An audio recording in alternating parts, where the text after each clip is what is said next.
Ako ang inyong Lolo Pael at ito ang aking kwento. Abusadong Among Inchik. Sigurado ka na ba talaga, Apo, sa plano mo? Malayo din ang Manila. Hindi mo kabisado ang lugar na yon. Opo, Lola. Hindi na po talaga magbabago pa yung isip ko. At saka, para naman po ito sa inyo ni Ding eh. Kung hindi sana sabay na namatay ang iyong mga magulang, hindi mo sana kailangan magsakripisyo. Hindi mo kailangan magtrabaho sa malayong lugar. Lola, wala na po tayong magagawa pa. Hanggang doon na lang po talaga si nanay at tatay. Wala pong may kagustuhan sa nangyari sa kanila. Sa bagay nga, Apo. Kaya lang, napakabata niyo pa para maulila sa magulang. Lalo na si Ding. Kaya nga po gusto kong makapagtrabaho sa Manila para makaipon eh. Gusto kong mapatingnan sa espesyalista si Ding. Baka po pwede pa siyang makalakad. Ay, napakabait mo talaga, Apo. Parehong-pareho talaga kayo ng tatay mo. Saan man sila naroroon ngayon, alam kong ipinagmamalaki ka nila. Kung nasan man sila ngayon, sana patuloy nila tayong gabayan. Lalo na ngayon na kailangan ko umalis. Lagi sana nila akong bantayan. Ikaw ang inaalala ko, Apo. Dahil ito ang kauna-unahang pagkakataon na malalayo ka sa amin ng kapatid mo. Huwag mo kaming alalahanin. Kahit matanda na ako kaya ko pa rin pangalagaan ng kapatid mo. Alam ko naman po yun, Lola, na hindi niyo pababayaan si Ding. Ngayon pa lang po nagpapasalamat na ako sa pagiging mabuti niyong lola sa amin. Kayo na lang ang tanging yaman ko sa mundong ito. Tama lang na alagaan ko kayo. Ay, siya nga pala, La. Madalas po akong susulat sa inyo para malaman niyo din yung nangyayari sa akin doon. Sige, Apo. Aasahan ko yan na. At saka, iwasan mo yung gulo hanggat maaari. Iba daw kasi ang ugali ng mga taga-syudad eh. Ay, wag po kayong mag-alala. Hindi po ako papasok sa gulo. Hindi ko sasayangin yung pagkakataon na magkatrabaho sa Maynila. Sa bagay, kilala naman kita. Kaya may tiwala ko sa iyo. Nginitian lang ng binata ang kanyang lola at saka tinapos na ang pagliligpit ng kanyang mga dadaling damit paluwas ng Maynila. Habang nananatiling nakatingin sa kanya ang matandang babae, kung ano man ang laman ng isip nito ng mga sandaling yon, siya lang ang nakakaalam. 16 lang siya noon nang maabutan ng malakas na bagyo sa gitna ng laot ang mga magulang. Kasama sila sa mga namatay at hindi na natagpuan pa ang mga katawan. Si Ding naman ay hindi talaga lumpo, pero noong edad 10 ito, bigla na lang nakaramdam ng pamamanhid ng mga binti. Binaliwala lang yon ng mga magulang sa pag-aakalang wala lang yon. Hanggang isang araw, hindi na ito maikilos sa mga binti at tuluyan ng hindi makalakad. Mula nang maulila sa mga magulang, ang kanyang lola Isay na ang tumaguyod sa kanilang magkapatid. Pagkatapos niyang mailigpit ang mga gamit, nilapitan naman niya ang kapatid at nagpaalam dito. Kita ang kalungkutan nito at nagpipigil na huwag maiyak. Ingatan mo sarili mo, ha. Babalik din ako kaagad kapag nakaipon na ako. Lagi rin akong susulat at magpapadala ng pera. Huwag mo rin pasasakitin ang ulo ni Lola, ha? Talaga ba, kuyang, hindi ka napapapigil? Kailangan kong gawin to, Ding. Kung dito lang kasi, gasino lang yung kita sa koprahan. Tama lang sa pagkain natin. Kung sa Maynila ako magtatrabaho, tsak na makakaipon agad ako para maipagamot kita. At saka, gusto ko rin kayong mabigyan ng masaganang buhay ni Lola. Kailan kaya ang balik mo, kuya? Hindi pa nga ako nakakaalis pagbalik na kagad ang tinatanong mo. Huwag mong bilangin ng mga araw na wala ako para hindi ka mainip. Hindi na napigilan pa na hindi maiyak ni Ding. Niyakap naman siya ng maigpit ng kanyang kuya. Muli ring kinausap ni Otep ang kanyang lola Isay. Matapos magbilin ay nagpaalam na siya rito. Mabigat ang mga hakbang na pumanaog na siya ng hagdan nila, dala ang bag. Hindi ni siya lumingon pa dahil lalo lang nagsisikip ang kanyang dibdib. Isang taga roon sa kanila na sa Maynila na namamalagi ang nag-recruit sa kanya at sa iba pa para magtrabaho sa pabrika sa Maynila. Sila ni Nald at iba pa ang nakuha sa baryo nila at may ilan pang galing sa ibang baryo naman. Naabutan nila si Nald at ang iba pa na naroon na sa tagpuan kung saan sila susunduin. Buti nandito ka na, tol. Akala ko nagbago na isip mo Hindi Alam mo namang matindi ang pangangailangan ko Para kay Ding kaya ako gustong makapagtrabaho sa Maynila. Ako naman, matagal ko ng pangarap na makarating sa Maynila talaga. Gusto kong personal na makita mga nagtataasang gusali. At saka, marami daw artista dun Trabaho ang pupuntahan natin doon, Huwag mo sana kakalimutan yan, Siyempre alam ko yun. At saka, siguro naman may araw tayong walang pasok. Di, doon ako mamamasyal. Uy, samahan mo ko Dama ni Otep ang excitement kay Nald. Hindi katulad niya na mabigat ang kalooban dahil matagal niyang hindi makikita ang kanyang kapatid at Lola Isay. Ay, mabuti ka pa, masaya na aalis. Samantalang ako, parang may nakadagan na bato sa dibdib ko Sobrang bigat. Yung isipin mo na lang, para din sa kanila yung pag-alis mo. Sa totoo lang naman wala naman talaga tayong mapapala sa baryo natin Ayoko kayang magtrabaho sa kuprahan katulad ni na tatay at iba kong mga kapatid. Ayoko mamatay na hindi natutupad yung pangarap ko. Mamatay ka agad? Masyado ka pang bata para isipin yung bagay na yun, no? Hindi kasi natin masasabi ang kapalaran natin Kaya maigi nang gawin na lang natin kung ano yung magpapasaya sa atin. Ang lalim nun, At least napatawa kita. Kanina ka pa kasi seryoso Dieg pa natin pupunta ng lamay sa itsura mo Bigla na namang nalungkot si Otep at naalala na naman ang kanyang kapatid at lola. Matinding pagpipigil lang sa sarili para hindi siya humakbang pabalik sa kanilang bahay. Sana katulad mo akong mag-isip. Aniya, habang napapabuntong hininga na lamang. Maya-maya, may isang puting van na huminto sa kanilang tapat. Lumabas sa tabi ng driver ang lalaking magsasama sa kanila paluwas ng Maynila. Nakangiting hinagod sila nito ng tingin at saka pinapasok na sa likuran bahagi ng van na puti. May ilan nang nakasakay doon na hindi nalalayo sa kanilang edad. Mahigit 20 sila sa van kaya siksika na sila sa loob. Mabuti na lamang ay malamig ang loob ng van. Nakahingan lang sila ng maluwag nang marating na nila ang pantalan at sumakay na sila sa roro.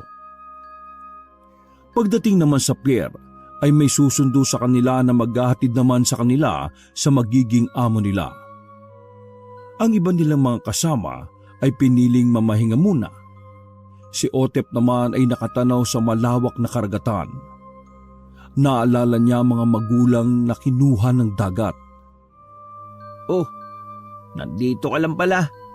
Kanina pa kita hinahanap Ano, ayaw bang matulog muna? Hindi naman ako inaantok bakit mo nga pala ako hinahanap? Wala. Gusto kasing makatiyak ni Kuya Dagul na kumpleto na tayo Hindi kanya makita kaya pinapahanap kanya sa akin. Isa naman kaya ako pupunta sa gitna ng dagat, no? Pansin ko parang naging istrikto si Kuya Dagul Hindi katulad nung una natin siyang nakilala. At saka parang binabantayan niya bawat kilos natin. Ewan ko lang ha. Baka napaparaning lang siguro ako. O baka iniisip niya na may tumakas sa atin at hindi na tumuloy sa destinasyon natin. Praning ka lang siguro. Tara na nga sa loob. Malamig na rin naman dito eh. Habang naglalakad pabalik sa kanilang cabin, napapaisip naman ng malalim si Otep tungkol sa sinabi ni Nald na tila binabantayan sila ng taong maghatid sa kanila sa magiging amo nila sa Maynila. Hinilan na rin noon ng antok si Otep. Hinayaan na lang niyang tangayin siya ng matinding antok at pagod. Nagising si Otep sa mga yugyug sa kanya. Namulatan niya si Nald sa tabi niya. Pupungas-pungas naman siyang bumangon. Oh, bakit? Lumulubog na ba tayo? Di, napagising na tayo ni Kuya. Malapit na raw tayong dumaong eh.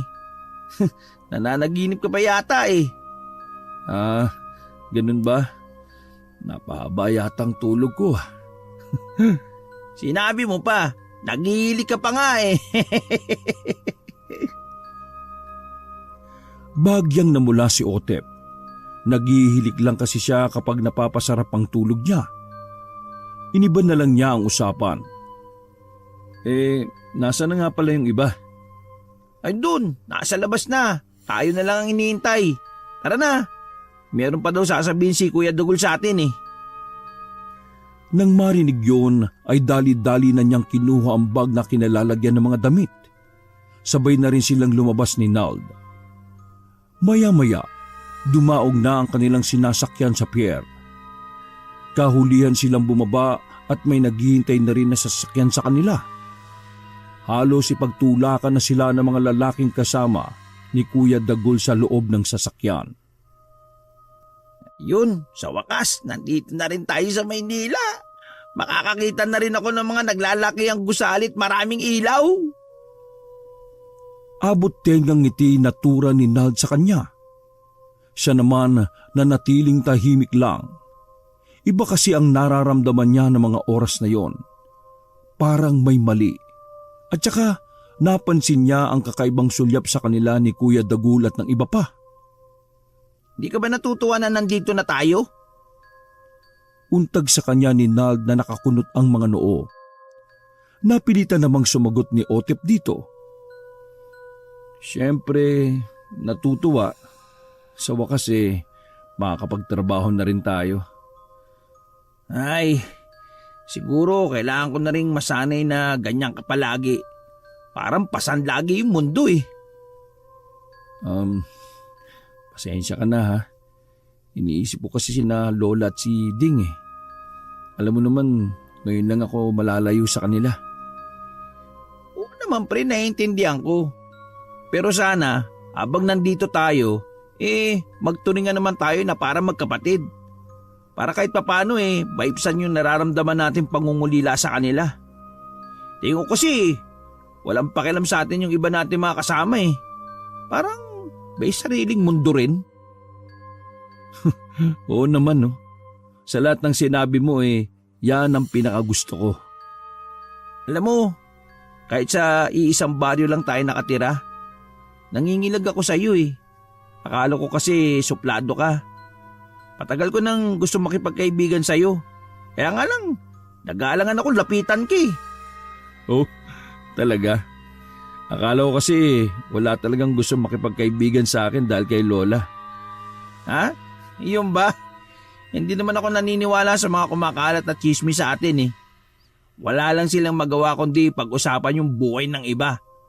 Wala naman silang prueba eh. Tipid naman na napangiti si Otep. Natapos na rin ang kanilang pag-uusap dahil naging abala na rin ito sa pagtanaw sa labas ng bintana. Para itong bata na manghang-mangha sa nakikita sa kanilang dinaraanan. Hindi na rin napigilan ni Otep ang mapangiti. Sumilip na rin siya sa labas ng sasakyan nila. Kahit siya na mangha sa mga naglalakihang gusali. Maging sa mga iba't ibang sasakyan sa kalsada.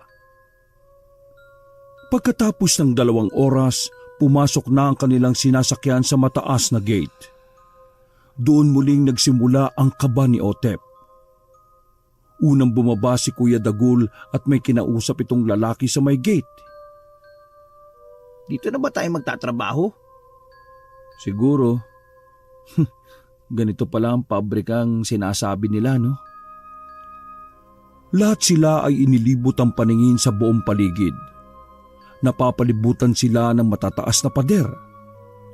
Malawak ang solar na may mga gusali sa paligid. Maya-maya, pinababa na sila. May mga tao doon na sinalubong sila. Si Kuya Dagul naman na nagdala sa kanila doon ay hindi na sila kinausap. Ni sinulyapan man lang. Basta na lang to sumakay ng sasakyan at saka umalis na. Oh, bakit bigla yatang nag-iba si Kuya? Hindi mo lang tayo kinausap? Basta na lang tayo iniwan dito? Hindi ko kayang sagutin yung mga tanong mo, no? Pero iisa lang ang natitiyak ko. Hindi na natin ulit siya makikita. Ha? Bakit mo naman nasabi yan? Ang trabaho lang niya ay dalhin tayo dito. Tapos niya nang gawin yon, kaya hindi na niya na kailangan na kausapin tayo. Ganun ba yun? Di bali. Ang malaga matiwasay tayo nakarating dito. Sana nga lang magaan lang yung trabaho natin. Hindi nagbigay ng komento si Otep. May iba kasi siyang nararamdaman. Sa ngayon, mas gusto niya munang sarilinin yon. Ilang sandali pa, pinapila sila ng mga lalaking naroon. Maya-maya, lumabas ang isang matabang lalaki na tansya ni Otep ay nasa 50 anyos pa lang. Maputi ito at singkit ang mga mata.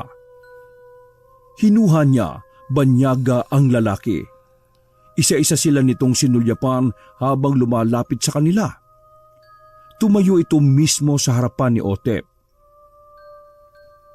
Ako, Mr. David Cao. Simula ngayon, dito na pabrika ko kayo trabaho lahat. Stayin kayo dito, ha? Libre tubig at tulog kayo dito. Libre pagkain din. Maliwanag yan, ha?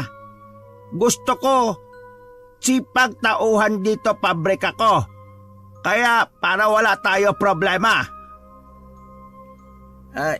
Sir David, pwede po magtanong? Ano iyo tanong? Magkano po sahod namin? Hindi pa nga umpisa trabaho, sahod na kaagad tanong mo. Para malinaw lang po. Sabi ho kasi sa amin ni Kuya Dagul malaki magiging sahod namin. O sige. 3 buwan kayo wala muna sahod. Oh? Teka lang ho. Wala sa usapan yun Maririnig sa paligid ang mga anasa ng pagtutol. Kanya-kanya na silang tanong na ikinairita ng magiging amo nilang inchik. Hindi nito malaman kung sino sa kanila ang unang sasagutin sa dami ng tanong. Ay, tahimik! Kayo tahimik muna! Tumahimik naman sila at natuon ang mga mata nila sa inchik na lalong nawala ng mga mata dahil sa pagkairita nito. Muling nagsalita si Nald. Bakit po wala kami sahod ng 3 buwan? Walang binanggit si Kuya Dagul na hindi kami pasasahurin ng 3 buwan Ay, binata, ikaw kikinig sa akin ha? Kayo lahat makinig sa akin para inyo intindi. Kaya wala kayo sahod kasi ako gagastos lahat pamasahin nyo punta dito. Ako bayad din kay Kuya para dala kayo dito. Bakit? Akala nyo libre lang yon? Maririnig muli ang mga anasan sa kanila. Lahat sila ay nagulat. Maliban kay Otep na nanatiling kalmado pa rin ang anyo kahit kinakabugnahan ng malakas ang dibdib. Kayo tahimik Sabi na tahimik Taga-bundok nga talaga kayo. Hindi kayo intindi na tahimik mo na. Sandaling napipi ang lahat at nagtinginan pa sa isa't isa bago muling nagsalita si Nald. Wala pong sinasabing ganun si Kuya Dagol. Ang sabi lang niya, bibigyan niya kami ng trabaho dito na malaki ang sweldo. Hindi niya sinabi na 3 buwan niyo kaming hindi papasahurin? Hindi nila inaasahan na lalapitan ng isang bantay si Nald at sinikmuraan nito. Napaluhod ang binata habang sapo ang nasaktan na tiyan. Lahat sila'y napipilang at hindi makagalaw sa kanilang kinatatayuan. Gulat at sindak ang mababakas sa kanilang anyo. Sige, sino ba gusto makatikim? Sabi lang kayo akin, ako ang batas dito. Lahat susundin ninyo. Dahil kung hindi, masahol pa dyan pwede ko gawin sa inyo. Ha! 10 lang yan sa hindi marunong gagalang sa akin. Pagkatapos magsalita ni Mr. Cow, inutusan na nito ang mga tauhan na ipasok sila sa loob. Halos pagtulakan na sila ng mga tauhan ng inchik. Wala pa silang kain ng mga oras na yon, pero pinag-umpisa na sila ng trabaho. Pagawa ang palayo ng mga kariton at iba pang materyales na ginagamit sa pangdekorasyon. 12 oras ang kanilang trabaho at walang day off. 2 beses lang din silang pinapakain at parang kaning baboy ang ibinibigay sa kanila. Ang tulugan nila ay parang selda, masikip, mainit at para silang sardinas. Habang abala ang lahat sa trabaho, isang kasamahan nila ang nawala ng malay. Agad itong binuhat ng isa sa mga tauhan ng inchik at mula noon hindi na nila nakita pa ang kasamahan. Ano kaya nangyari kay Ted? Bakit hindi pa siya binabalik dito? Hindi kaya pinauwi na siya? Masama ang kutob ko eh. Narinig ko yung usapan ng mga naabutan nating nagtatrabaho dito. Lahat daw ng nagkakasakit at hindi kinakaya ang trabaho, inaalis na daw dito. Pero hindi daw nakakabalik pa sa pamilya nila. Ha? Ibig sabihin nun? Hindi magandang intindi ko sa sinabi niya. Sabi pa nila, taon na daw silang nagtatrabaho dito pero hindi sila nasasahuran ng tama at hindi rin sila pinapalabas. Ibig sabihin, mabubulok na tayo dito? Paano yung mga pamilya natin? Akala pa naman nila nasa maayos tayong kalagayan. Naku, ayoko mabulok dito, no? Ayoko mabulok dito habang buhay. Inaalala ko nga rin sina Lola at Ding eh. Ayokong isipin nila na tuluyan ko na silang tinalikuran. Natanda na si Lola. Paano kung mawala siya? Paano si Ding? Parang gusto nang pumalaho ng iyak si Nald. Si Otep pilit nagpapakatatag. May 1 buwan pa lang silang nagtatrabaho doon pero para na silang mga kalansay sa payat. Sana hindi na ako nagpauto kay kuya eh. Kung alam ko lang sana, paano yung pamilya natin? Tsak na nag-aalala sila kung bakit wala man lang tayong ipinapadalang sulat. Ano ka ba naman, Nald? Magpakatatag ka. Huwag kang mawala ng pag-asa. Makakaalis din tayo sa lugar na ito. Paano nga tayo makakaalis? Sige nga. Kita mo naman na bantay sarado tayo ng mga tao na inchik na yon. Tsaka, ang taas ng pader yung gate na tanging daanan palabas dito lagi may bantay. Sige nga, paano tayo makakalis dito? Mabubulok na tayo dito habang buhay. Kitang-kita ni Otep sa kasamahan ang kawalan ng pag-asa ng mga sandaling yon. Kahit siya, nawawalan na rin ng pag-asa sa 1 buwan nilang pagkakakulong doon. Tanging ang kanyang lola at kapatid lamang ang dahilan para magpatuloy. Sumunod na mga araw, konting oras na lang ang pahinga nila. Paspasan na kasi ang trabaho nila. Huwag kayo kukupad-kupad Bilisan nyo kilos! Kailangan na yan sa sunod linggo. Aba, ginusto nyo trabaho dito kaya kayo magtiis. Pagmamando pa ni Mr. Cow sa kanila habang may kasunod dito na tauhan na nagpapaypay dito. Ay, ikaw na pula damit! Bakit ikaw babagal-bagal? Bilis kilos! Ikaw din itim na damit sa dulo! Bilisan nyo kilos! Para kayo mga pagkong! Sigaw nito sa kanilang mga kasama. Hindi na nakatiis si Otep. Tumigil siya sa ginagawa at lumakad palapit sa among inchik. O ikaw, bakit ikaw titigil gawa? Ano kailangan? Sabi ko ba tigil ka ginagawa mo, ha? Sabi ko ba ikaw tigil gawa mo? Itatanong ko po sana, boss, kung kailan namin matatanggap yung sahod namin. 4 na buwan na po kami dito pero hindi pa kami nakakasahod. Sabi nyo 3 buwan lang kaming walang sahod. Ikaw hintay kung kailan kayo sahod. Huwag kayo apura. Hindi nga okay gawa mo eh. Dami palpak at kubad-kubad pa kilos. Tapos sahod na gusto mo? Karapatan ho namin na makuha yung sahod namin. Kung hindi nyo kami pasasahuran, abay palayain nyo na lang kami.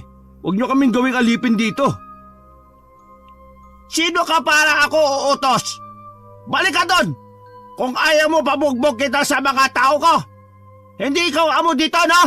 Huwag ka asta na para ka, boss. Hindi po ako maasta na parang amo. Kahit taga-probinsya kami, alam po namin yung karapatan namin bilang manggagawa. Pang-aabuso na po itong ginagawa nyo sa amin eh. Eh ano ngayon? Ikaw sumbong? Kanino? Buti pa, ikaw balik na pwesto mo. Hindi po. Paalisin nyo na kami dito kung hindi nyo kami kayang pasahuran.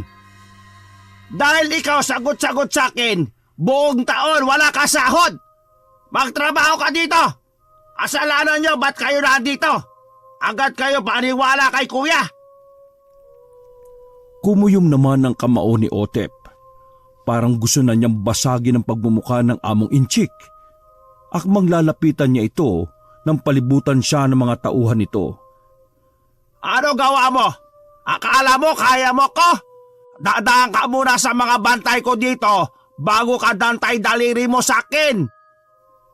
Gusto pa sana magsalita ni Otep pero lumapit na ang mga tauhan nito sa kanya at hinawakan siya sa magkabilang balikat. Lahat ay nagbabanta ang tingin. Iwinaksi niya ang mga nahawak sa kanya. Walang nagawang bumalik na lang siya sa pwesto niya. Hating gabi na nang matapos sila sa kanilang trabaho. Kinabukasan, maaga pa rin silang nagising. Nakasandal lang sa pader si Otep habang inaalala ang kapatid at lolang naiwan sa kanilang probinsya. Oh, pre, bakit gising ka pa? Iniisip mo na naman siguro kapatid at lola mo, no? Hindi ako dalawin ng antok, pre. Eh ikaw, bakit bumangon ka?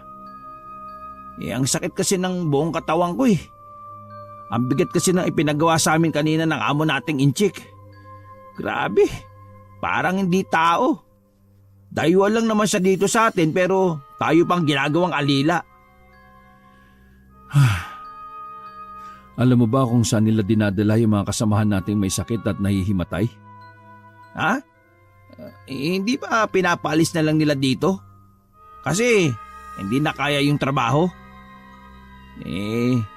Nahiling ko sana magkasakit na rin ako para makalayaan na rin ako eh. Talagang hindi ko na kaya yung trabaho dito. Uy, wag mong hangarin yan. Walang katotohanan na sinasabi ng mga bantay na pinapalayan nila yung mga kasamahan natin. Ha? Bakit? Alam mo ba kung saan sila dinadala? Oo, nakita mismo ng 2 mata ko. Hindi mo gugustuhin na maging tulad nila. Sabi mo na kasi kung ano yung nakita mo. Bangkay na silang inilalabas dito. Para silang basurang basta na lang itinatapon. Ha? Ibig mo sabihin, wala na yung mga kasama natin? Patay na sila? Hindi maiwasan na panginigan ng boses si Nald. Nakaramdam din siya ng matinding takot at awa sa mga kasamahan nila. Nang sulyapan niya si Otep nahuli pa niya itong nagpupunas ng mga luha sa pisngi.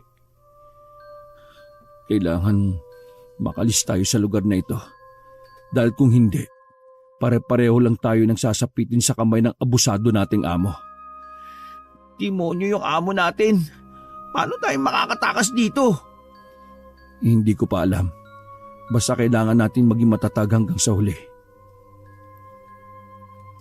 Napasandal na lang si Nald sa pader katulad niya. Nang mga sumunod na araw, marami sa kanilang mga kasama ang basta na lang bumabagsak sa trabaho dahil sa gutom at matinding pagod. Tayo na lang sa baryo natin ang natitira. Wala na yung mga kasama natin. Narinig ko kanina na nagpapahanap pa ng mga bagong dadalhin dito si Mr. Cow kay Kuya Dagul eh. Ngayon, alam ko nang yun pala ang trabaho niya. Ang magdala ng mga bagong aalipinin ng inchik na yon. Pangangakuan din niya na maganda at malaking sahod. Aniya, habang nakakuyom ang mga kamao. Kitang-kita sa mukha ni Otep ang matinding galit. Anong gagawin natin, Otep? Hirap na ako. Baka ako nang susunod sa mga kasama natin. Ayoko pang mamatay. Ayoko mamatay sa lugar na ito. Sa nakikita sa kasama, pati si Otep ay nawawalan na rin ng pag-asa. Mabuti na lamang laging sumasagi sa kanyang isipan ng kapatid at lola Isay niya. Hindi ako papayag na mabulok na lang tayo dito. Kailangan balikan ko sina Lola Isay at Ding. Hindi nila namalaya na tapos na ang pahinga. Nahuli pa sila ni Mr. Cow na nag-uusap. Oy, kayo! Ano gagawa nyo dyan? Kaya pala gusto nyo lagi magkatabi para lagi kayo kwentuhan ha? Sige, hiwalay kayo. Doon ka sa bodega. Ikaw naman, balik ka doon sa mga kasama mo. Huwag niyo po akong dalhin doon, boss. Dito na lang ako sa mga kasama ko. Hindi na po kami uulit. Mariing tutol ni Nald. Alam niya kasi na mabigat ang trabaho sa pagdadalhan sa kanya. Doon nagkakasakit ang mga kasama nila sa bigat ng trabaho. Hindi ikaw abo dito, kaya ikaw susunod. Sige na, dalhin nyo na siya para tanda ka sa susunod. Parang niyo na po. Huwag nyo na po akong dalhin doon. Nakikiusap din po ako sa inyo. Huwag niyo po dalhin si Nald doon. Hindi na po mauulit na mahuli kami sa oras ng trabaho.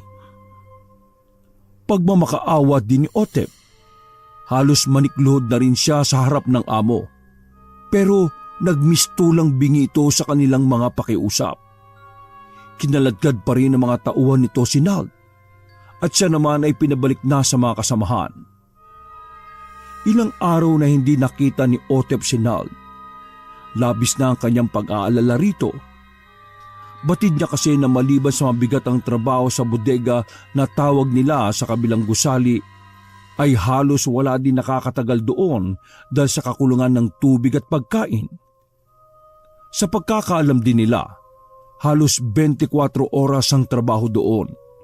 Kaya walang nakakatagal na mga manggagawa sa lugar na yon. Sa ika-4 na araw pa nakita ni Otep si Nald. Pagpunta niya sa kanilang tulugan ay naroon na ito. Nakahiga at butot balat na lamang. Mabilis siyang napalapit dito. Nald, anong ginawa sa'yo? Hayop sila. Kaya pala walang tumatagal sa lugar na yon. Sobrang hirap ng trabaho. Hindi rin kami pinapakain. Hinihingal pa ito habang nakukwento sa kanya. Parang dinudurog naman ang puso ni Otep sa nakikitang kalagayan nito. Konting tiis na lang. Gagawa ko ng paraan para makatakas tayo dito. Talaga? Sana nga. Gustong gusto ko na talaga makalis dito eh. Gusto ko nang makita ang mga magulang ko at kapatid. Makatatag ka lang.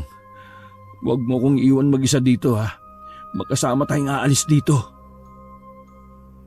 Pilit ngumiti si Nald sa kanya. Yung pagkain para sa araw na yon at sa mga sumunod na araw ay ibinibigay na lang niya kay Nald para mabawi nito ang lakas na nawala. Paano ka? Baka ikaw naman ang mangina niyan. Huwag mo kong alalahanin, kaya ko sarili ko. Mataman siyang pinagmasdan ni Otep. Tsaka ito muling nagsalita. Napansin ko, simula nang dumating tayo dito, parang hindi man lang kita nakitang nangina. Ano bang sikreto mo? Huwag mo munang isipin yon. Magpalakas ka lang. Bilisan mo nang kumain para makabalik na tayo sa trabaho. Aniya, tsaka tumayo na. Nauna na siyang bumalik sa kanyang pwesto. Kahit maraming ginagawa, lihim pa rin na nagmamasid sa paligid si Otep. Hindi ako papayag na hindi ko makita habang buhay ang Lola Isay ko at si Ding. Napasulyap siya sa paparating na si Mr. Cow. Lalo pa nilang binilisan ng ginagawa para hindi nito masita. Lumapit pa ito sa mga nakasalansa ng mga kahon. Ito lang natapos niya maghapon? Hindi kayo nandito para maging tamad sa trabaho, ha? Gusto niyo pa bang makalaya? Sunod-sunod na oo ang naging tugon ng mga naroon maliban kina Otep at Nald. Batid kasi nila na hindi tutupad sa usapan ng among inchik. Bakit hindi niyo ayos trabaho niyo? Puro kayo tamad! Pag nalugi negosyo ko, kayo babayad lahat! Hindi na naman napigilan ni Otep na hindi sumagot. Kung pinapakain nyo lang sana kami ng maayos at pinapasahuran di ayos rin yung serbisyo namin sa'yo.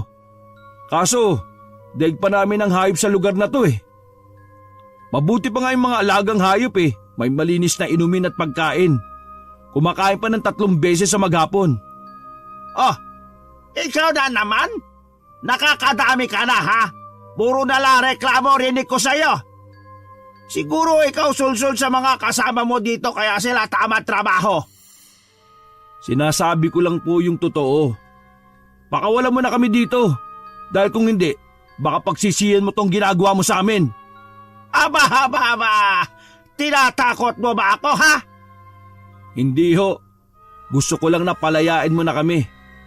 Hayaan nyo na kaming bumalik sa probinsya namin. Hindi ikaw boss dito. Ako! Baka kakalimot ka. Bumalik ka na sa trabaho mo. Sige na. Kayo lahat, balik trabaho. Huwag kayo tatamad-tamad para makalis na kayo dito. Bago bumalik sa opisina si Mr. Cow, tinapunan muna niya ng matalim na tingin si Otep. Hindi naman kinakitaan ng pagkatakot ang binata. Sinalubong pa niya ng nagbabagang tingin ng mga mata ng inchik. Nang matapos ang kanilang trabaho at nasa tulugan na sila, lumapit sa kanya si Nald. Sana pre, hindi ka na sumagot-sagot kanina. Mukhang ginalit mo si Mr. Cow Baka mamaya pag initan ka niya. Baka dalhin ka rin niya sa kabilang gusali. Sumusobra na kasi. Hindi ko na matiis yung mga ginagawa niya Oo pre, alam ko. Ano nga ba yung sinasabi mo na baka pagsisihan niya kapag hindi niya tayo pinalaya? Bakit? May binabala ka ba? Huwag ka na magtanong. Intindihin mo na lang yung sarili mo. Hindi ko maiwasan na kabahan ng marinig ko yun sa'yo Pakiwari ko may binabala kang hindi maganda sa inchik na yun. Kahit anong pangungulit ni Nald sa kanya, hindi na siya muling nagsalita. Napilitan na lang mahiga si Nald at matulog. Hating gabi na pero mailap pa rin ang antok kay Otep. Kanina pa kumakalam ang kanyang sikmura. Kanina pa niya gustong kumain. Pinipilit niyang labanan ng nararamdaman pero parang mas nananaig sa kanya ang tawag ng puwersa na nasa loob niya. Dahan-dahan siyang bumangon at walang ingay na lumabas ng silid na yon. Namataan niya na nag-iisa lang ang bantay ng mga oras na yon. Gumuhit ang matalim ng ngiti sa kanyang labi bago walang ingay na nilapitan ito. Kinabukasan, nagkagulo sa buong pabrika na yon. Pinatigil muna ang operasyon. Nakahinga naman ng maluwag ang lahat ng manggagawa dahil makakapagpahinga sila kahit isang araw lang. Pre, ano kaya nangyari? Bakit wala tayong gawa? Parang tingin ko sa mga bantay kanina takot na takot sila eh. Hindi ko alam. Baka nagkaroon ng problema sa makinang ginagamit natin. Okay na rin to. Makakapagpahinga tayo kahit papaano. Samantalayin natin na mabawi yung nawalang lakas sa atin. Oo nga. Pero ano nga kaya nangyari, no? Hindi na rin napigilan ni Nald ang mapangiti maging ang iba nilang kasamahan. Kahit sa araw lang na yon, naramdaman nilang malaya sila sa mabigat na trabaho. Hindi nga lang sila pinapalabas sa kanilang tulugan. May nakabantay rin sa may pintuan para walang makapuslit sa kanila. Isang kasamahan nila ang hindi na nakatiis na nagtanong sa bantay. Sinagot naman ito ng lalaki. Ayon dito, isang kasamahan nilang nakitang wakwak ang katawan at nasa ibabaw ng malaking makina. Para daw nilapa ng mabangis na hayop ang katawan nito. Labis na nilukuban ng takot ang lahat ng nakarinig. Kanya-kanya rin silang bigay ng opinyon sa nangyari sa bantay. Ano? Totoo kaya yun? Baka mamaya habang natutulog tayo gapangin na lang tayo at isunod. Lumarawan din ng takot sa lahat. Kanya-kanya rin pahayag ang mga ito at lahat ay nangangamba para sa kanilang kaligtasan. Ang ilan ay nagnanais ng makaalis sa lugar na yon. Sinigawan naman sila ng bantay na manahimik. Kinahapunan, ipinatawag ang mahigit 100 manggagawa sa pabrika na yon ni Mr. Cow. Siguro balitaan nyo na rin nangyari isa sa mga bantay dito. Hindi ako naniniwala isa rin sa bantay ko may gawa nun. Kaya umami na isa sa inyo kung sino may gawa. Ni isa walang nagsalita. Nanatili lang na tahimik ang lahat. Wala ba sa inyo talaga amin? Lahat kayo tanggap ng parusa kapag wala umamin. Ano amin kung wala naman sa amin na gumawa nun? Sabi ng isang bantay parang nilapa daw ng mabangis na hayop yung katawan. Paano namin yun magagawa kahit maliit na gunting wala kami. Minasdan ni Mr. Cow ang binata. Napagtanto niyang may punto yon. Hindi nga niya hinahayaan na may kutsara ang mga ito kapag kakain. Kaya naisip niya na imposible nga naman. Pero imposible rin na mga tauhan niya ang gumawa nun. Hindi tayo nakakatiyak. Baka isa sa inyo asal hayop. Di ba galing kayo sa mga bundok o kagubatan? Huwag mong insultuin ang pinanggalingan namin. Kahit totoo yan, mas asal tao pa rin kami kumpara sa iyo. Natuon naman ang pansin ni Mr. Cow kay Otep. Ang singkit na mga mata ay lalong naningkit sa pagkakatitig sa kanya. Ako pansin tapang ka. Hindi kaya ikaw may gawa nun sa bantay ko? Noong pa kita pansin hindi ko gusto tabas dila mo. Wala na nga kaming lakas dahil isang beses mo lang kaming pinapakain sa magapon. Kaya paano magkakaroon ng lakas para gawin nyo sa isa sa mga bantay nyo? Sino gagawa nun? Wala natin kayo dito. Ngayon lang nangyari to. Kayo, dala malas dito pabrika ko. Namumula na sa galit sa sigaw si Mr. Cow. Isa-isa rin itong sinulyapan ng mga tauhan. Baka po, may mabangis na hayop na nandito sa loob ng pabrika. Sa laki ba naman ng lugar na ito hindi posible yun. Mukha bang ko ba't pabrika ko Para sabihin mo yan? Kasi po, yun lang naman po ang palagay ko. Huwag niyo po kaming pagbintangan. Nakaramdam naman ng takot si Nald. Parang gusto na tuloy niyang pagsisihan na nagsalita pa siya. Sobrang dilim na kasi ng mukha ni Mr. Cow. Dahil wala pasok kanina, ngayong gabi kayo trabaho. Wala matutulog sa inyo. Nanlumo ang lahat sa sinabi ng inchik. Nais man nilang tumutol, alam nilang mapapahamak lang sila. Napasulyap pa si Nald kay Otep na matalim ang titig kay Mr. Cow. Madilim din ang anyo habang nakakuyumang kamao. Ano ba hihintayin nyo?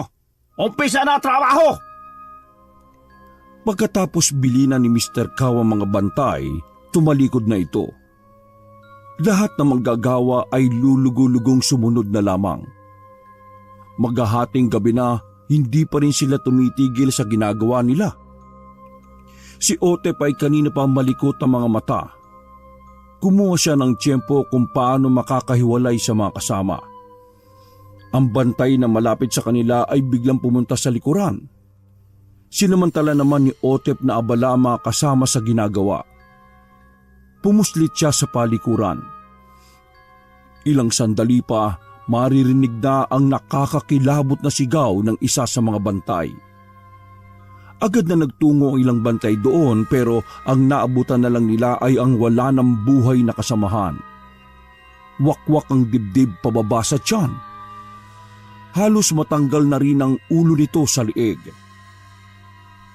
Pinabalik na muna ang mga manggagawa sa tulugan nila. Sino kaya ang pumatay nun? Lahat-lata ng kamalasan nasalo na natin. Tanong ni Nald sa mga kasamahan habang nakasilip sa pasilyo. Kita niya ang mga bantay na nag-uusap ng mga sandaling yon. Bakas din sa mukha nila ang matinding pagkabahala sa dalawang insidenteng nangyari. Wala ni isa ang sumasagot sa kanya. Balot ng takot ang mga kasamahang manggagawa. Nasaan nga pala si Otep? May isa ba sa inyo nakapansin sa kanya? Lahat sila ay iisa ang naging tugon. Hindi nila nakita ang binata. May nagsabi pa nga na baka nabiktima na rin ito kaya wala doon. Huwag kayong magsalitaan ng ganyan. Baka nariyan lang siya. Huwag kayong maingay na wala siya dito ha. Baka malaman ng mga bantay pati tayo maalintikan. Tumahimik naman ang mga ito. Si Nald naman ay labis ang nag-alala sa binatang itinuring niyang kaibigan. Nasaan ka na ba? Hindi kaya nakatakas siya? Hindi naman siguro. Hindi niya magagawang tumakas at iwan kami dito. Isang malalim na buntong hininga na lang ang pinakawalan niya. Nang sulyapan niya ang mga kasama, kanya-kanya ng pwesto ang mga ito para matulog. Masyadong nakakapagod ang buong magdamag na yon. Idagdag pa ang pagkamatay na naman ng isang bantay. Tahimik lang na nakahiga si Nald nang maramdaman ang mahinang kaluskos. Biglang bumilis ang tibok ng puso niya. Kahit nakakaramdam ng takot, pumaling siya kung saan niya narinig ang kaluskos. Otep, saan ka nang galing? Bakit ngayon ka lang? Akala ko naman napano ka na. Akala ko tumakas ka na mag-isa Parang may iyak na sunod-sunod na tanong ni Nald. Si Otep naman ay nakatayo lang at nagmamasid sa kanya. Ano? Di ka man lang ba magpapaliwanag? Tatayo ka lang ba dyan? Magpaliwanag ka naman kung saan ka nang galing. Bigla kasi akong napatago nang marinig ko yung pagkakagulo kanina. Ngayon lang ako nakatsyempo na makalabas. Sus, binalak mo sigurong tumakas no? Bakit hindi mo pa tinuloy? Buti nakalusot ka sa mga bantay. Pwede ba yun? Tinignan ko lang kung saan pwede dumaan kung sakali pero iisa lang ang gate na pwede nating daanan Ganun ba? Ibig bang sabihin niya malabo na tayong makatakas dito? Huwag mong sabihin yan. Dapat lagi kang positibo mag-isip. Kung mauubos silang lahat, posible na tayong makatakas. Anong ibig mo sabihin? Ha? Di ba parang iniisa-isa yung mga bantay? Malay mo maubos sila. Di madali na tayong makakaalis dito. Matama na tinitigan ni Nald ang binata. Kahit malamlam lang ang ilaw sa silid na yon, aninag pa rin sa mga mata niya ang nanunuring tingin na may kasamang paghihinala. Sabihin mo nga, may kinalaman ka ba sa nangyari dun sa dalawang bantay? Ikaw ba gumawa nun sa kanila? Hindi ko alam yung sinasabi mo. Huwag mo sana akong pag-isipan ng ganyan, no? Mabuti pang magpahinga na tayo. Tsak na maaga pa rin nila tayong gigisingin para magtrabaho. Tinalikuran na siya ni Otep. Humiga na ito sa pwesto nito. Naiwan naman na nanginginig ang tuhod ni Nald habang nakatayo. Kakaiba ang nararamdaman niya rito.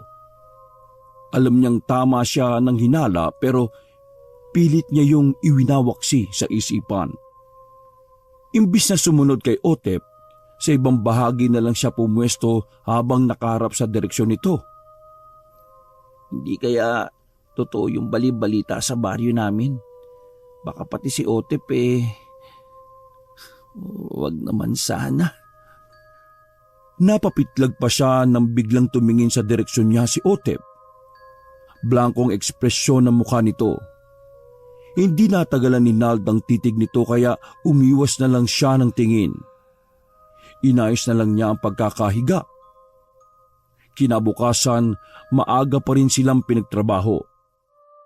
Kapansin-pansin ang pag-iwas ni Nald kay Otep. Buong araw niya itong hindi kinausap. Bago matapos ang araw na yon, dumating si Mr. Cow. Ano? Wala ba talaga aamin sa inyo? Oras na malaman ko sino gawa noon. Sa mga tauhan ko, kayo lahat mananagot sa akin. Bakit ba kami ang pinag-iinitan nyo? Bakit hindi mo paimbestigahan sa mga pulis? Di ba trabaho nila yon?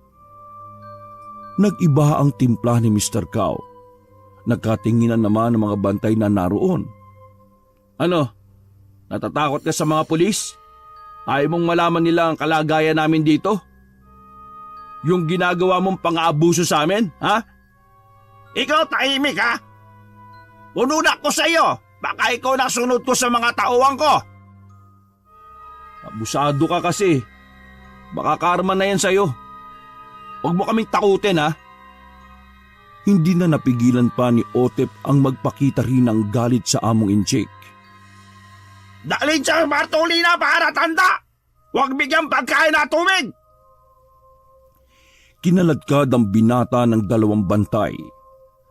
Masama namang tinitigan ni Otep ang among inchik habang inaalis sa lugar na yon. Kayo ha? Kapag hindi sunod sa akin, ganon mangyari sa inyo. Parusa ko kayo. Kulong ko kayo, Bartolina. Nahintakutan naman ang mga manggagawa. Ang mga nauna sa pabrikang yun ay kilala kung paano maggalit ang kanilang among inchik, kaya labis ang kanilang takot dito. Maya-maya, pinabalik na muli sila sa trabaho. Samantala, pilit nagwawala si Otep at nagpupumigla sa pagkakahawak ng dalawang lalaki. Bitiwan niyo ako! Sabi ng bitiwan niyo ako eh! Lahat kayo matutulad sa mga kasama ninyo kapag hindi niyo kami pinalis! Tagumpay naman siyang naipasok ng dalawang bantay sa loob ng maliit na kulungan. Nakangisi pa ang mga ito habang pinagmamasdan siya sa loob. Nagtatawanan pa ang mga ito habang naglalakad palayo. Si Otep naman ay kahit anong sigaw, hindi na siya pinapansin ng mga ito. Napakabaho sa lugar na yon at tanging isang ilaw lang ang naroon na patay sindi pa. Masahol pa talaga sila sa hayop. Umanda kayo. Kapag nakalabas ako dito, iisa-isahin ko kayo. Hindi mapakali si Otep sa loob. Nagpaikot-ikot siya para makahanap ng pwedeng daanan pero bigo siya. Napakatibay. Hindi to kakayanin ng ganitong lakas ko. Kailangan ko pang magantay ng tamang oras. Umupo na lang siya at sumandal sa rehas na bakal. Tumingin siya sa nagpapatay sinding ilaw. Muli na naman niyang naalala ang kapatid at lola sa probinsya. Hindi na niya napigilan pa ang pagbalong ng luha sa mga mata. Pagdating sa kanila, lumalambot ang puso niya at nagiging mababaw ang mga luha. Sorry la. Pinigo ko kayo. Hindi ko natupad ang pangako ko sa inyo na hindi susundan ang yapak ninyo. Napilitan akong gawin yun dahil sa kinasusuungan kong sitwasyon. Sana mapatawad niyo ako. Nais mang itago ni Otep ang totoong pagkatao, pero may mga tao talaga na susubuki ng kanyang pasensya. Kung gusto ko pang makabalik sa inyo ng buhay, kailangan ko nang tanggapin ang kapalaran ko. Ang inchik na yun ang nagtulak sa akin para gawin to eh. Ang aandap-andap na ilaw ay tuluyan ng namatay. Binalot ng matinding dilim ang kinaroroonan ni Otep. Sa isipan ng binata, naghihintay na lang siya ng ilang sandali para muling lamunin ng karimlan ang kanyang buong pagkatao. Samantala, kahit pagod si Nald sa maghapong trabaho, hindi pa rin siya dalawin ng antok. Laman ng isipan niya si Otep, ang kalagayan nito. Hindi niya maiwasan na mag-alala sa binata. Dapat ba akong matakot sa iyo? Baka nga totoong balita sa baryo na may laing aswang ang lola mo. Baka pati ikaw aswang na din. Hindi na natiis na hindi bumangon ni Nald. Kahit kasi saan niya ipaling ang muka, nakikita pa rin niya kahit saang sulok ang muka ni Otep. Mabait naman siya. Kaya bakit ako matatakot? Baka ang pagiging aswang pa nga niya makatulong sa amin para makatakas sa lugar na ito. Tama. Kailangan ko lang magtiwala sa kanya. Habang nagmumuni-muni, isang malakas na sigaw ang bumasag sa katahimikan ng gabing yon. Lahat ng mga kasamahan ay nagising sa paulit-ulit na sigaw na yon na tila kinakatay. Gaya ng inaasahan, may natagpuan na namang katawan ng bantay. Katulad ng dalawang nauna ang itsura ng katawan nito. Galit na humarap sa kanila si Mr. Cow. Hanggat hindi kayo aamin, walang rasyon ang pagkain sa inyo. Bawal pahinga, lalo na sa gabi.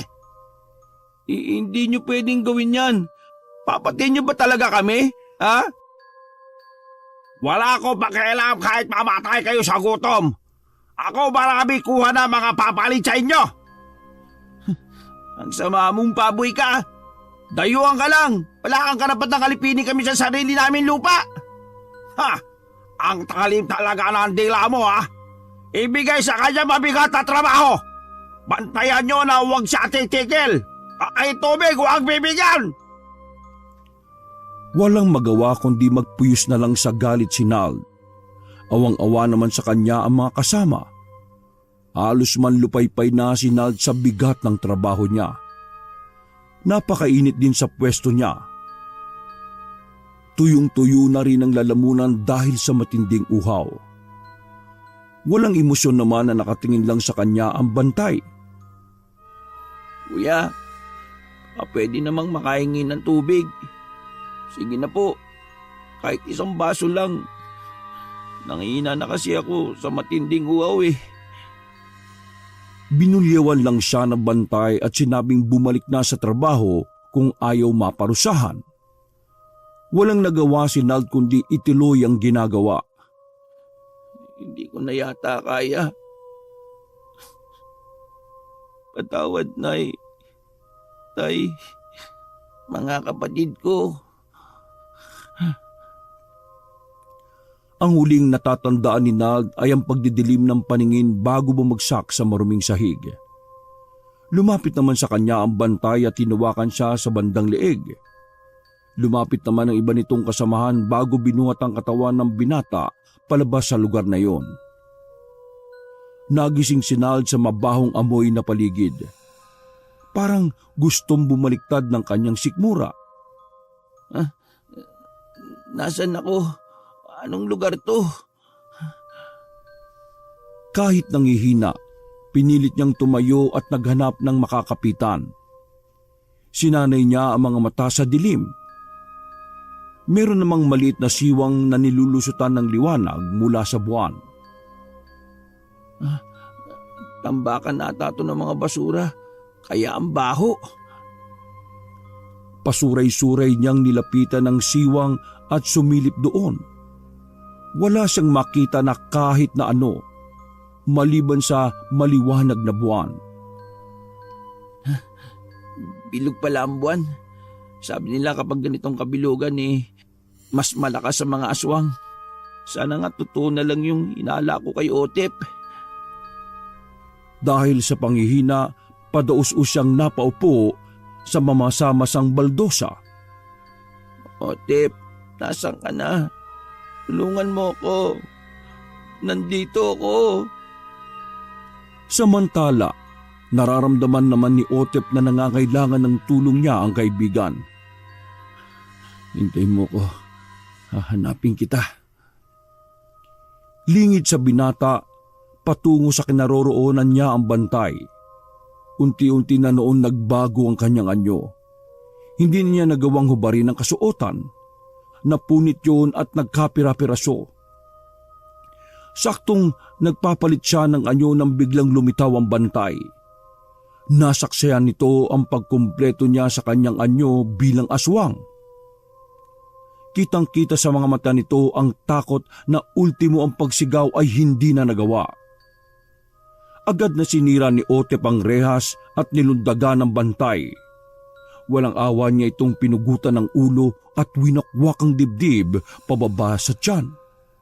Hinalukay pa niya ang mga laman loob nito bago buong pagkatakam na sinubo yun.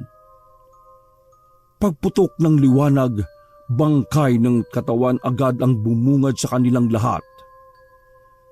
Sino kang halimaw kang uubos sa mga bantay ko?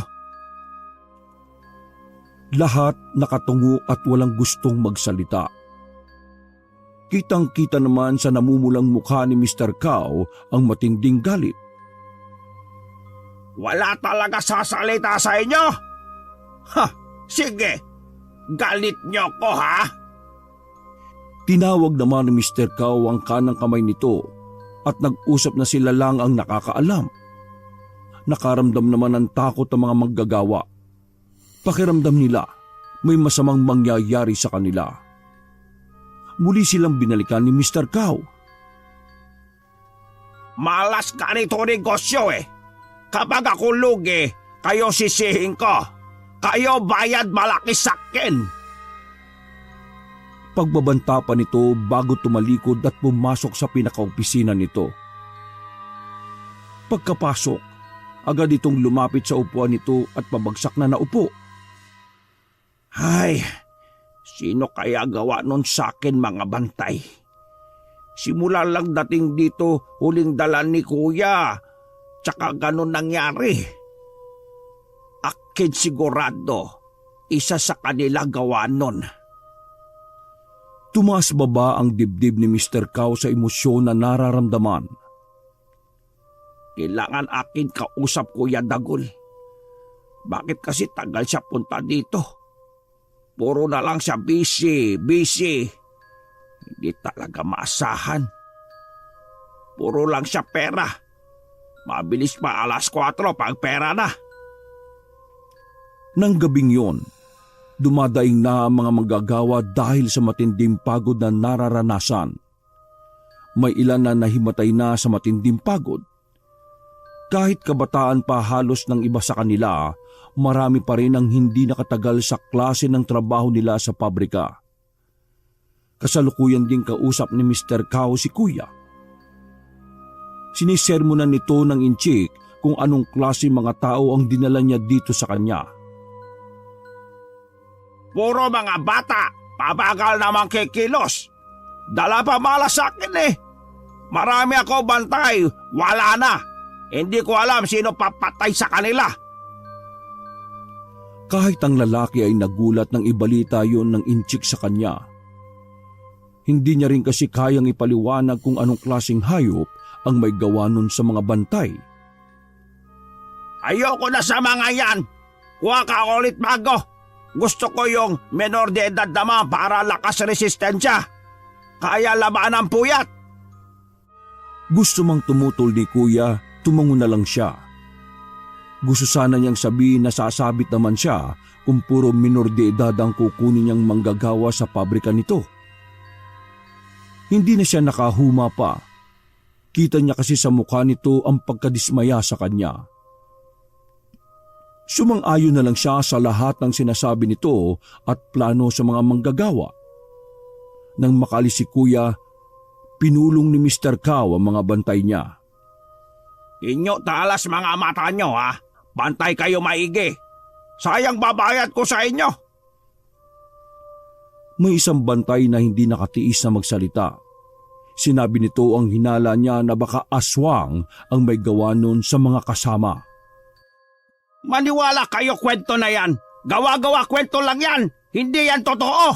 Ang totoo, galit ko kapag hindi kayo sunod sa utos ko. Isa-isa pang tinitigan ni Mr. Cow ang mga tauhan. Takot na ba kayo? Laki katawan nyo? Takot kayo sa hindi naman totoo nilalang?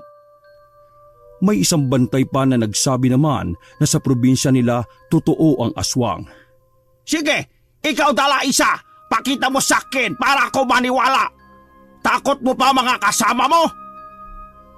Nais pa sana ang mga tuwira ng mga bantay pero binara na sila ng kanilang amo. Ayoko na marinig pa yan ha. Bantay na kayo para hindi sayang bayad ko sa inyo. Nang makatalikod na ang kanilang amo, napapakamot na lang ang mga bantay sa kanilang ulo. Habang nagkakatinginan, bakas pa rin sa kanila ang matinding takot pero mas nangibabaw pa rin na sundin ang utos ng kanilang among inchik. Nang gabing yon, 2 bantay pa muli ang namatay. Nilukuban na ng matinding takot ang mga bantay kaya ang iba sa kanila ay nag-alisan na. Sige, doble ko bayad sa inyo. Huwag lang kayo aalis. Panunuhol pa ni Mr. Cow sa mga natirang mga bantay. Sa huli, tinanggap nila ang mataas na bayad ng inchik, wag lang silang umalis. Hindi na rin naglalagi sa pabrika na yon si Mr. Cow. Nakabalik na rin sa trabaho si Otep at maging si Nald. Natagpuan ng bantay ang huli na malakas pa at kaya pang magtrabaho kaya ibinalik nito ang binata. Natutuwa ako't hindi ka sumuko. Salamat sa tulong mo ha. Kung hindi dahil sa'yo, malamang doon ako namatay. Pre, magkaibigan na tayo kaya hindi kita pwedeng pabayaan. Nagpalinga-linga muna si Nald sa paligid. Nang makitang wala sa kanila ang paningin ng mga bantay, sa kanya kinausap si Otep.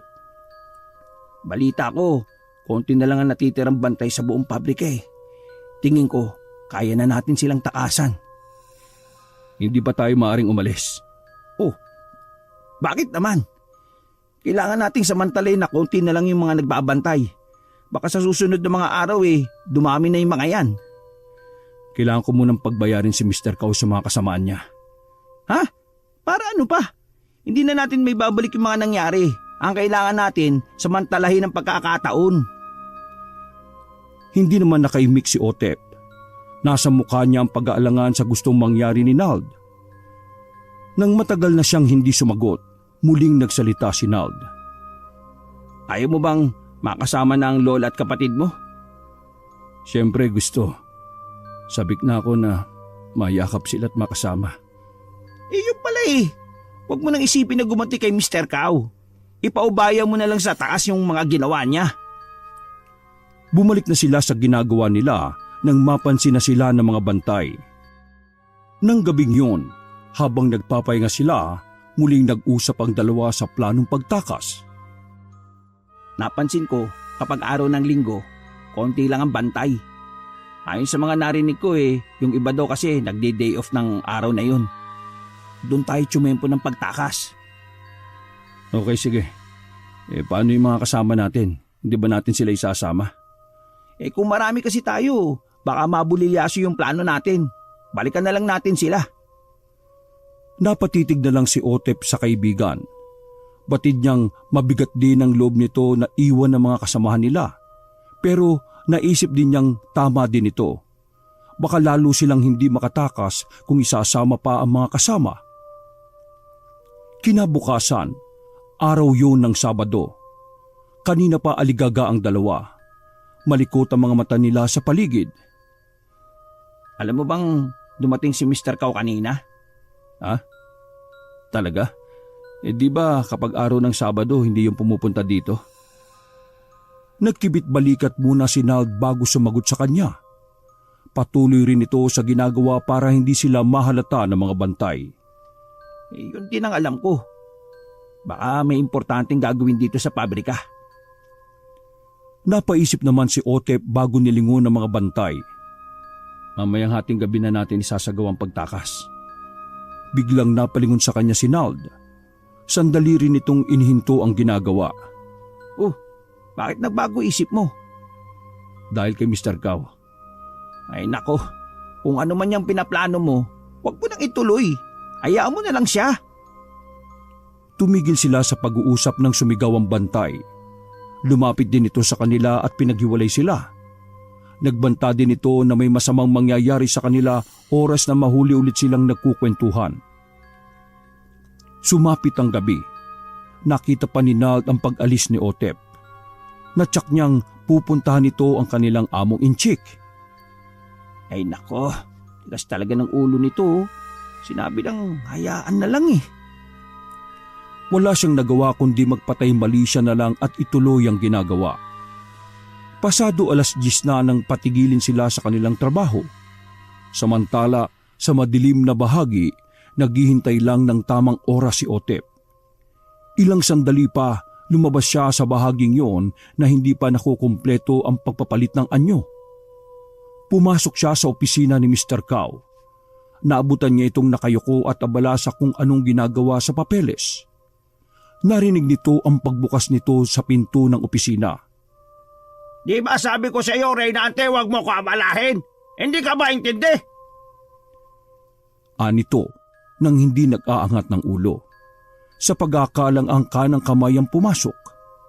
Lingid dito, wala nang buhay ang lalaki na nasa labas. Ba't ang baho? Parang, ha? Sino ka? Ano ka? Teka, ikaw kilala ba kita? Oo, ako nga.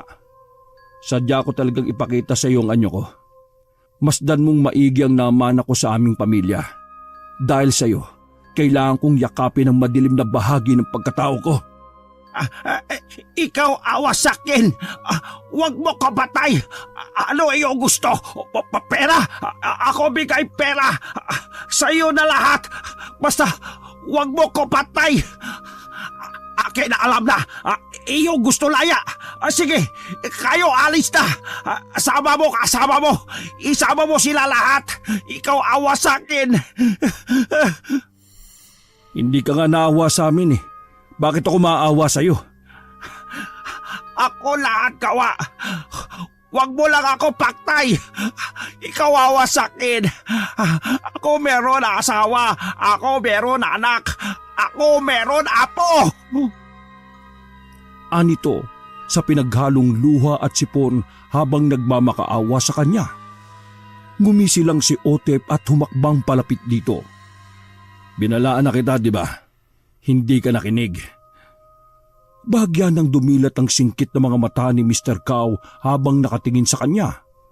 Nangatal din ang labi nito sa matinding pagkasindak.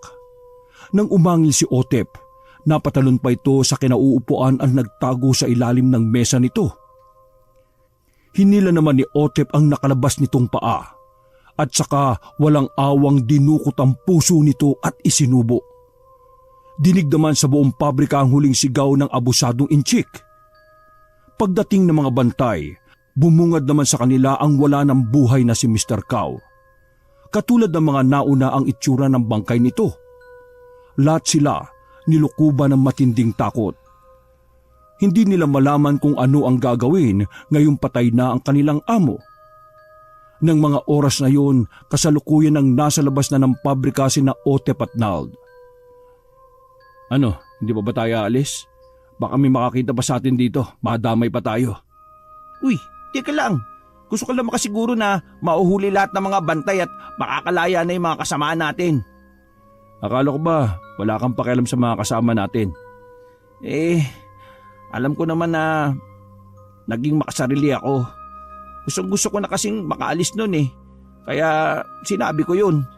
At least ngayon, tsak na tayo mapapasara na yung pabrika na yan. Sabay pa nilang pinanood ang pagparuot parito ng mga pulis. Nakita din nila mula sa pinagtataguan na pinasakay ang mga kasamahan nila sa isang sasakyan. Nakaposas na din ang mga natirang mga tauhan ng abusado nilang among inchik. Napilitan ng tumawag ng pulis sa mga bantay nang makitang patay ang kanilang among inchik.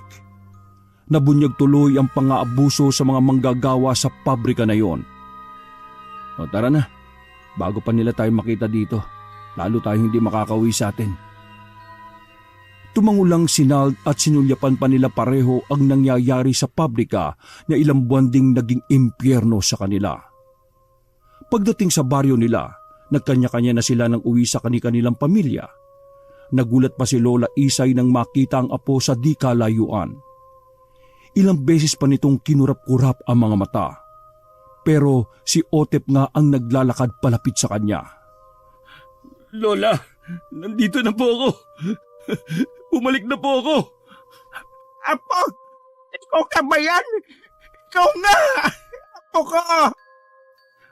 Hindi na napigilan ni Otep na sugurin ng yakap ang kanyang lola. Umiyak din ng umiyak ang binata.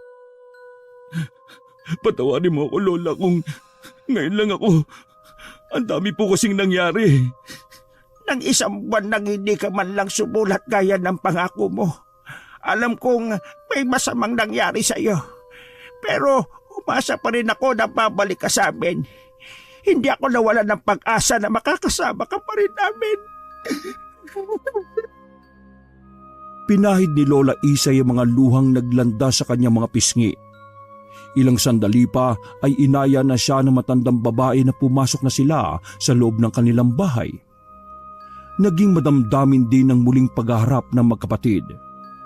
Walang patid ang kanilang iyakan. Ramdam nila pareho ang pangungulila nila sa isa't isa. Nang humupa ang emosyon, kinuwento ni Otep ang nangyari sa kanila.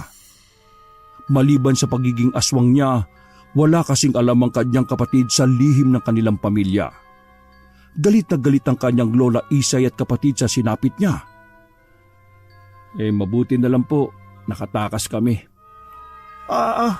Salamat at hindi kayo nawalan ng pag-asa na makaalis din kayo sa lugar na iyon. Kinagabihan, hindi agad nakatulog si Otep, kaya naisip niyang magpahangin muna sa labas. Iniisip mo ba ang nangyari sa iyo? Ay, kayo po pala, Lola. Bakit hindi pa po kayo natutulog? May gusto pa kasi akong malaman. Alam ko na hindi buo ang kwento mo kanina. Meron ka pang hindi sinasabi sa akin. Tuluyan nang hinarap ni Otep ang kanyang Lola Isay. Tinitigan ito sa mga mata.